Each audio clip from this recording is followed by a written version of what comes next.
My job sometimes required me to work late nights, weekends, and go on business trips.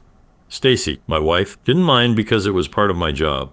She used to work too, but after our son Jason was born, she decided to stay home and take care of him. We lived in a nice house in a good neighborhood with great schools and neighbors. Besides my work schedule, everything was going well. I had a great wife, a growing family, and a job I liked that provided for us. Things got complicated when we had our second child. You see, we had difficulty getting pregnant with Jason, and the doctor told me I had a low sperm count. But we were told we could still have children if we tried harder. I was fine with that because my wife and I had a healthy and enjoyable sex life. 3 years after Jason was born, Michelle came along. It was a bit of a surprise, but a happy one. After Michelle was born, we decided not to have any more kids because Stacy said taking care of them was a big job. Over the years, we had some problems and arguments like any couple, but we always talked about them and found solutions. Then, Stacy had some health issues and went to see a specialist. It turned out to be nothing serious, she said, but it meant we couldn't have sex for a while. She never told me exactly what the problem was, just reassured me not to worry. Looking back, maybe I should have been more careful then. I still work a lot at my job, but it's paying off because I've been getting promotions every 3-4 years. I think I'll become the boss of the manufacturing department at work in a year or two. Then I'll have more free time to spend with my family.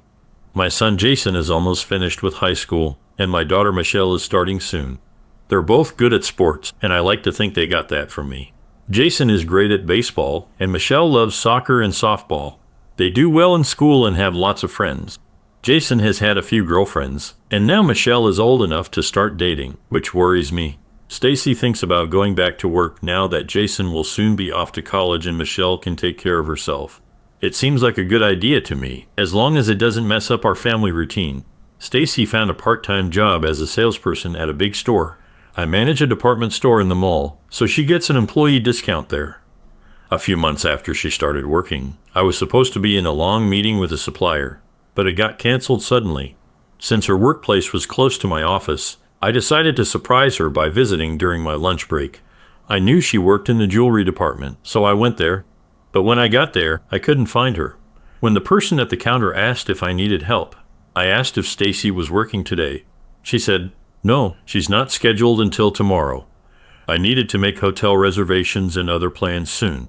I asked when she could talk to Stacy. He said he'd call her because she was still at home and didn't have to work until 8 a.m. He made the call while I listened to his side of the conversation, then hung up. She said she'd send her schedule for the next month by fax later this morning. "Is that okay?" he asked, smiling. "That's perfect. Thank you, Sam. Please thank your wife for me too," he said. About an hour later, I got my wife's work schedule and saw she was only working 10 to 12 hours a week.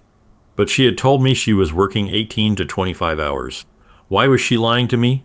I felt a cold feeling as I thought about possible reasons, but I didn't have time to think about it because I had meetings all day. I found it hard to focus at work, kept getting lost in thought, trying to figure out what was going on with my wife. After the final meeting, I returned to my office, closed the door, analyzed my wife's schedule, and even compiled a spreadsheet which I then uploaded to my iPhone. What was she doing when not at work? I needed to discover this, so I went online to seek a method to track her movements. Soon I compiled a list of devices suitable for the task, along with some additional useful items. I opted to avoid any trace on our credit or bank statements, so on my way home, I bought a prepaid debit card with cash. The next day I ordered all the necessary items and had them delivered to my office. It would take a few days for them to arrive, so meanwhile I devised a plan for what to do should I uncover the worst. Sitting at my computer, I listed potential reasons why my wife might lie about her hours with infidelity at the forefront. If true, our marriage was gravely endangered, but I found it hard to believe she would be unfaithful. I thought our marriage was going fine, at least that's what I thought. Even though we weren't as intimate as before, we still made love 2-3 times a week. Maybe it had become a bit routine, but did that mean she had to cheat? By the next week, the things I ordered had arrived at my job. Now, I just needed to set them up. I bought a tracker for her car that I could control with my iPhone or iPad to see where she went. I also got some voice-activated recorders and spy cameras for our bedroom, and a really good camera with a strong zoom. It made me sad to think I needed all these gadgets. It felt like our marriage had gotten to a really bad point. I was about to start spying on my wife to find out if she was cheating. I really hoped I was wrong, but I couldn't shake the feeling of doubt, so I had to find out the truth. The next morning, I rose slightly earlier than usual and installed the voice recorder and tracking device in my wife's car. Afterwards, I headed to work, and once there, I reviewed her work schedule to determine her availability. She wasn't scheduled for today, but I decided to call her too. I inquired directly. I picked up my office phone, dialed her number quickly, and greeted her. "Hi, Ann. I just arrived at work, but forgot to ask if you were working today." "Oh, yes I am. I'll be home before you," she replied, evidently lying again. "Okay, just checking. Hope you have a good day at work." "I love you," I managed to say, even though it was hard. With the tracker in her car, I could see where she went. I planned to go home later and put up the spy cameras and voice recorders to see if she was bringing someone into our house. Just thinking about it made me furious. She had to explain why she betrayed me and our kids. I checked my iPad all morning to see if she left the house. Around 10 a.m., I saw she was on the move. I thought it was the right time to set up the rest of the stuff. I told my assistant I needed to go home for a few hours and would be back after lunch. Then I started putting the equipment in our bedroom to get the best view without being seen. I decided to check on Stacy's whereabouts. I looked on my iPod and noticed she was at the shopping center. Perhaps she had to go into work after all. I thought I'd visit unexpectedly once more. Arriving at the mall, I spotted her car parked far from the entrance of her workplace, which I found peculiar. I took out the new digital camera and snapped a few photos. I parked close to the store and headed directly to the jewelry section. There I encountered the same sales associate who had assisted me previously. "Hello, is Stacy here today?" I asked. "I'm sorry, sir, but she quit last week," the woman said. When I asked her about it, she said it was because of her personal life. She smiled and asked if there was anything else she could help with.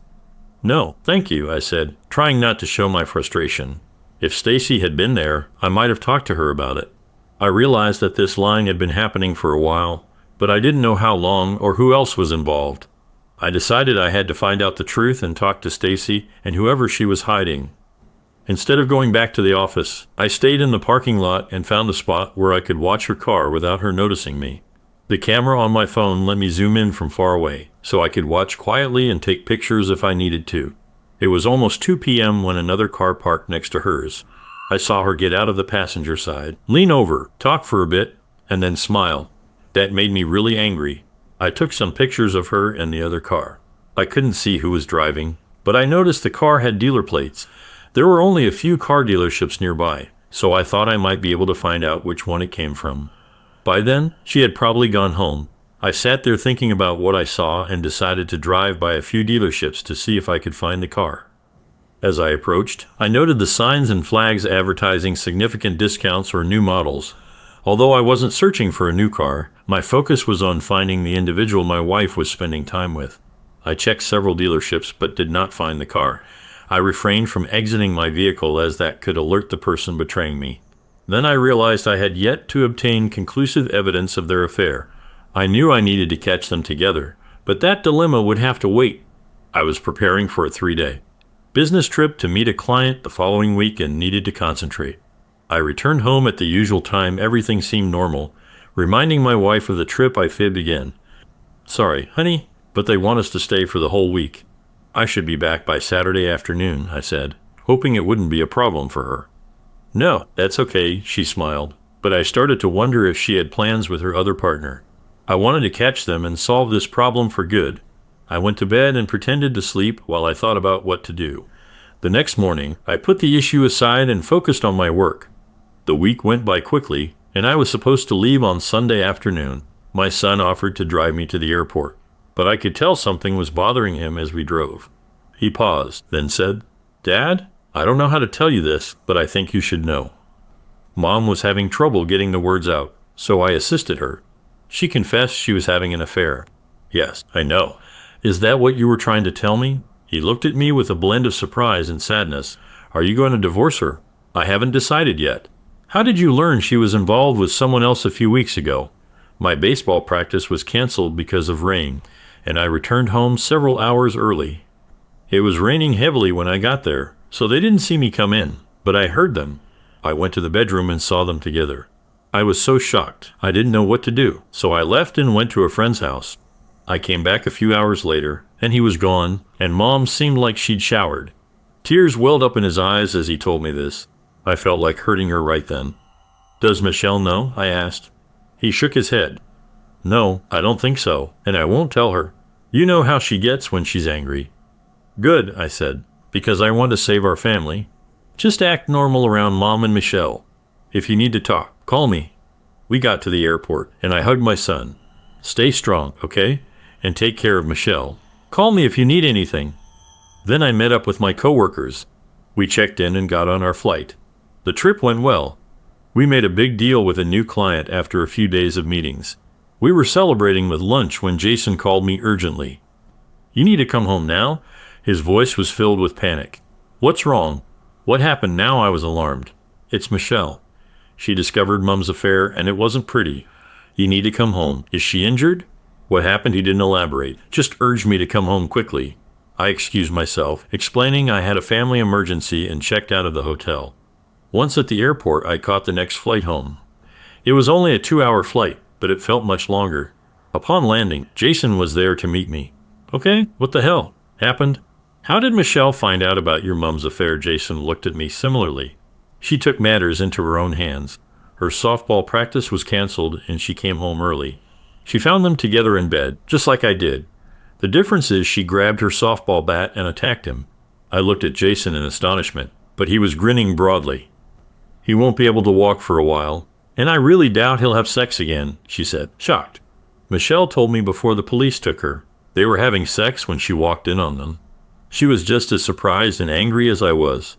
So she went back to her room, got her bat, and started hitting him.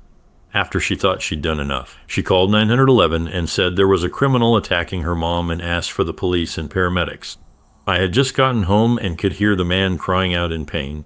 When the police got there, they questioned Mom, Michelle, and the man, Kevin. Michelle kept saying since it wasn't her dad with her mom, it had to be an attack. So she did what she thought was right. Jason couldn't stop smiling. This isn't funny, I said, but then I started laughing. When we arrived home, I found Stacy sitting on the couch looking distraught. I went over to her and embraced her. I realize this has been highly distressing, but I'm convinced with some comforting, you'll be all right.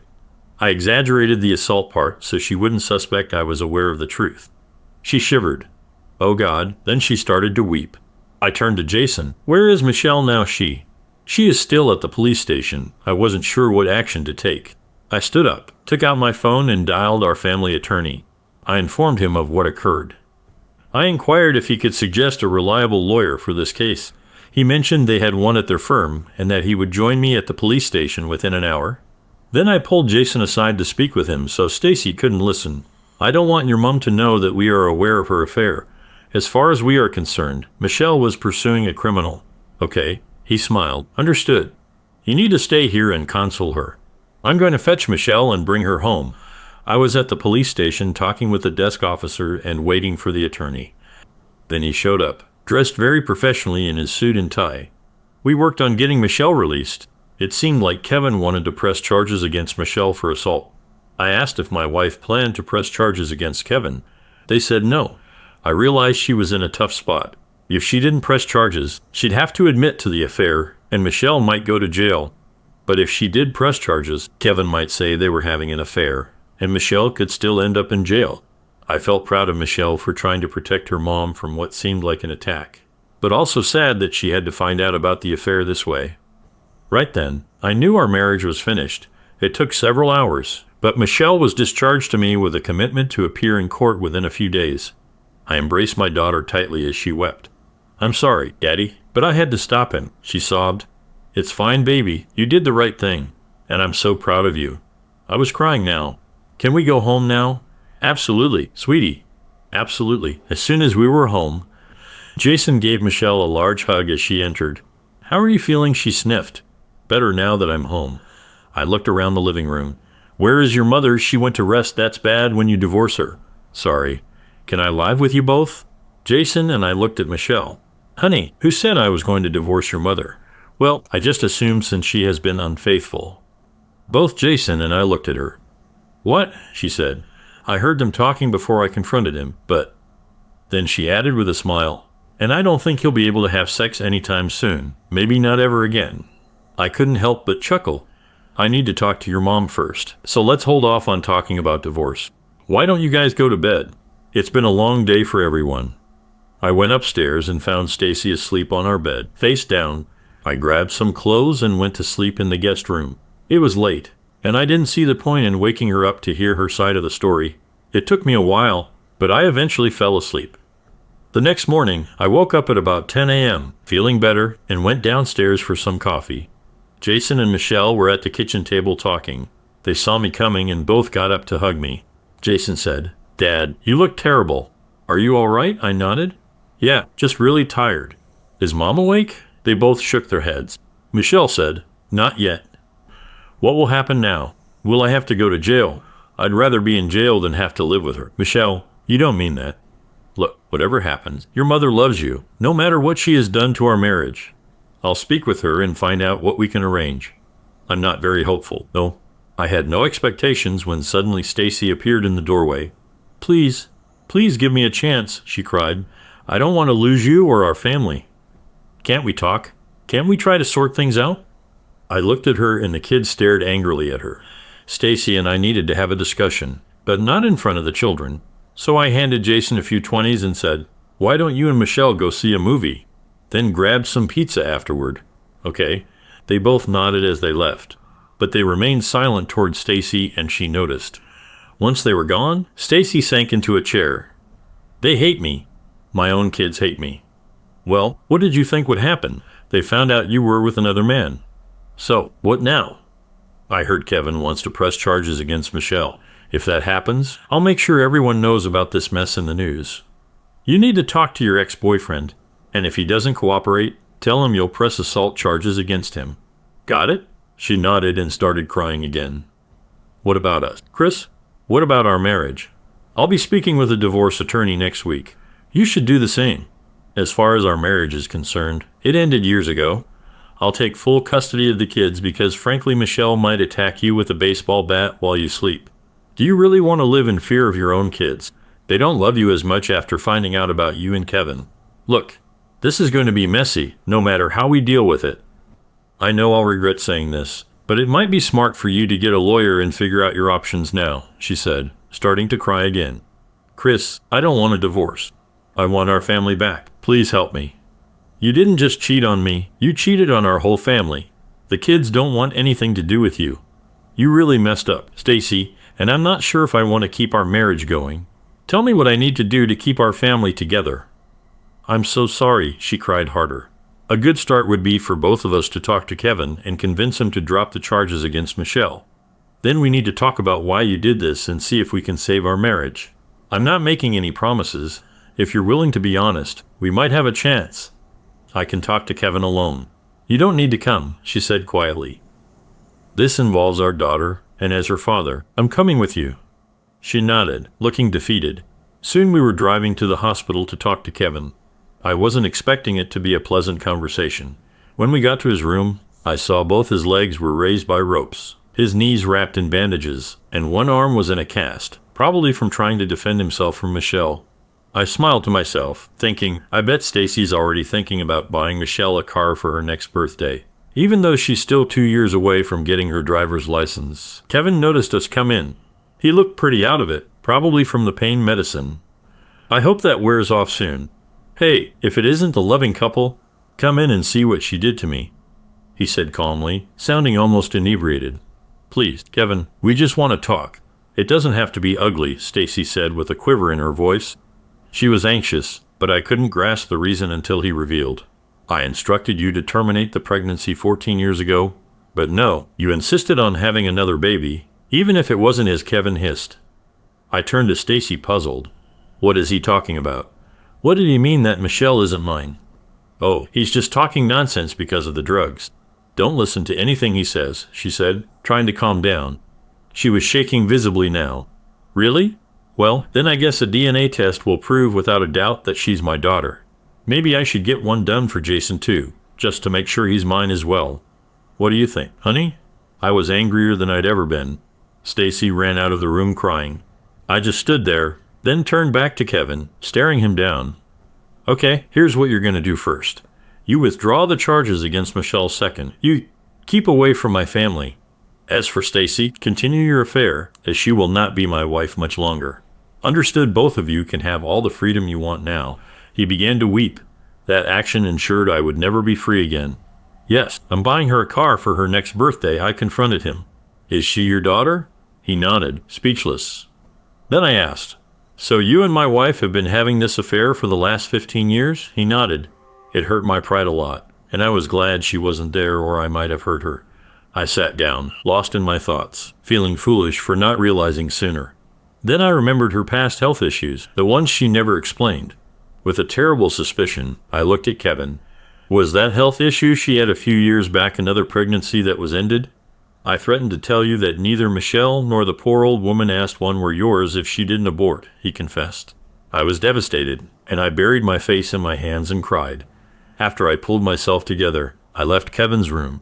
In the waiting room, I found Stacy looking out the window. As soon as she saw me, she walked with me to our car. Once inside, we sat in silence until she attempted to speak. I know you must despise me, but it's not as you think, she began. I interrupted her sharply. If you claim it was just a fling, you'll end up next to Kevin. When were you planning to tell me about the abortion? When were you going to admit Michelle isn't my daughter? She began to cry again, but this time I was indifferent. Here's the plan, and if you disagree, it will unleash a storm that will bury you. Understood, she nodded. First, our marriage ends tonight, and you'll move out immediately. You can never go back to that house again. I'll have full custody of our kids. You can visit them, but only if they agree. If they don't want to see you, that's final. If you ever tell Michelle I'm not her dad, I'll tell everyone you had a baby with your lover and had an abortion, and I heard you quit your job to be with Kevin, she said, trying to avoid facing the harsh truth. Stacy, I never want to see you again, and stay away from my kids. Understand? They're my kids too, she said. No, not anymore. You can only see them if they say yes, but they probably won't. When we get home, pack up your stuff and leave, I said. She was still crying. Where will I go? Call your parents, call a friend, ask if you can stay with Kevin, get a tent and camp in the park. I don't care. You can go anywhere, I said angrily. We drove back to my house and pulled into the driveway. We sat there for a few minutes without saying anything. Finally, I asked, why, Stacy? Was it not enough for you? The family we started, the nice home, was it the sex? She just sat there. It meant nothing to me. He was great at sex, and then he began to blackmail me when Michelle was born. I do love you. Can we at least try? And I shouted, 15 years. Stacy, you cheated on me for 15 years and you want to work it out. Get out of my house now. I got out of the car and stormed into the house. A few minutes later, she came in and began to pack. An hour later, she had her bags packed and several cardboard boxes filled with her stuff. She went out the front, opened the door, and loaded her car.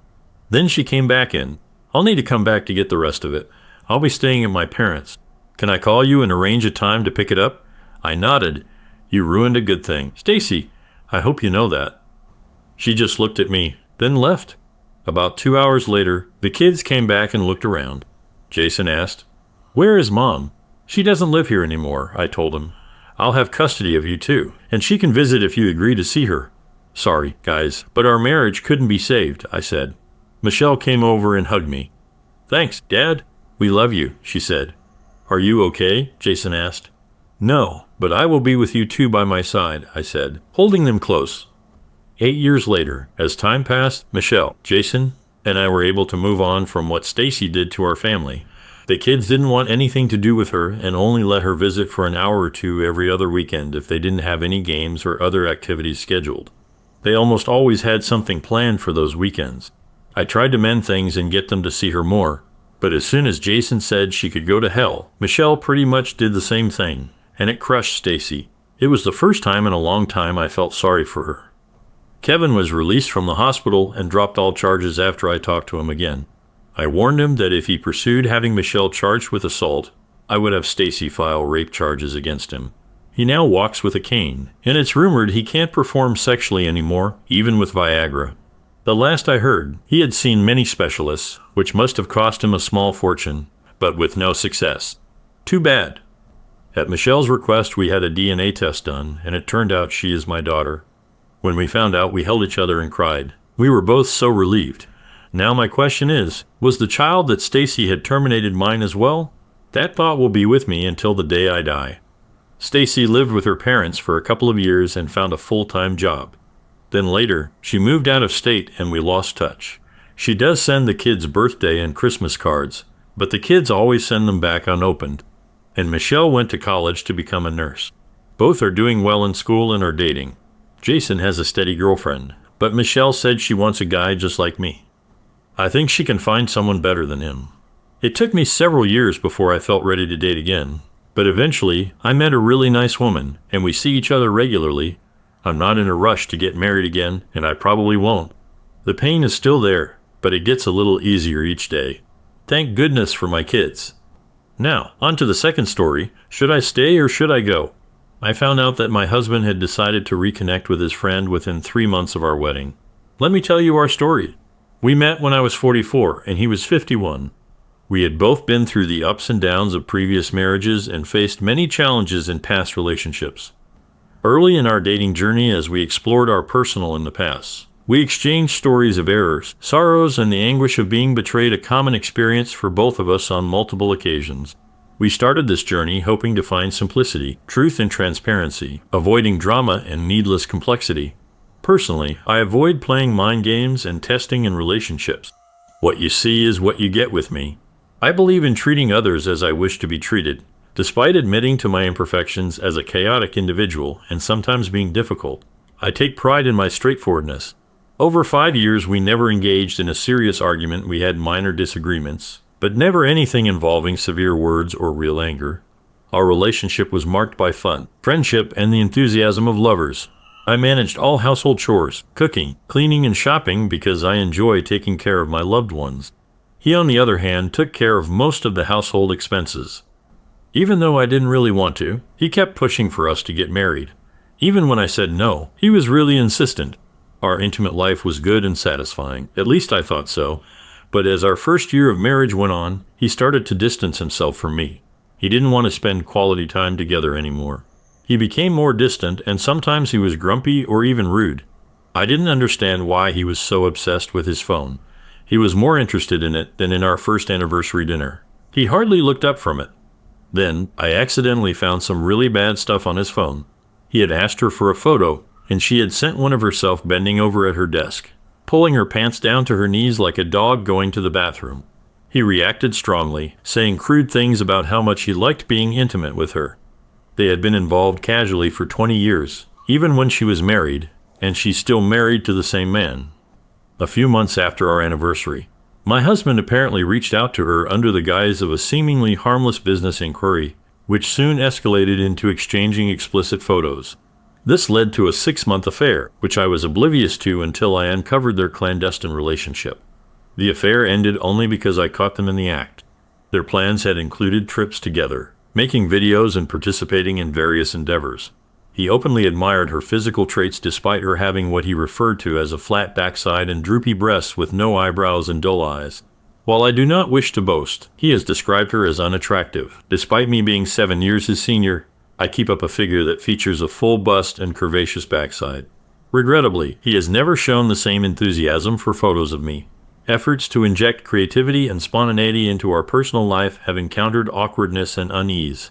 Enjoying viewing explicit acts on screen, yet he has no wish to experience these activities with me. He talks to her in a very open way, but he's more reserved when he's with me. He's not as eager about oral sex with me, even though he seems more interested when it comes to her. He prefers quick and graphic encounters with her in the dark, then asks me if I'm satisfied as if he doesn't really care. He says he likes her because she's discreet, keeping quiet about their activities. He can avoid being seen with her in public, but she's willing to meet him in different places, like leaning against his truck or a random dumpster, and then just going about her day. Now, he says it wasn't worth it and promises it won't happen again. He says he wants to stay married to me, but he avoids talking about the details. He says he cheated because he wanted to feel the excitement of their early romance from 20 years ago. What's ironic is how he used to talk about women who cheated on him in the past. He was shocked and said terrible things about them, finding it unbelievable that someone could deceive him. Now, he says it's all over, and I should just move on, he says. But he keeps saying, "But I love you. I never wanted to leave you," even though he clearly thought about leaving me for her, just for fun near a dumpster. He thought he could have a good time without me finding out or getting hurt, leaving me wondering when I stopped being fun. If I hadn't caught him, he would have been happy to keep betraying me.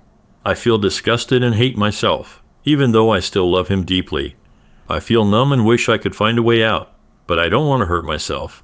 I'm torn between loving him and feeling angry at him, and I've thought about getting back at him by cheating too.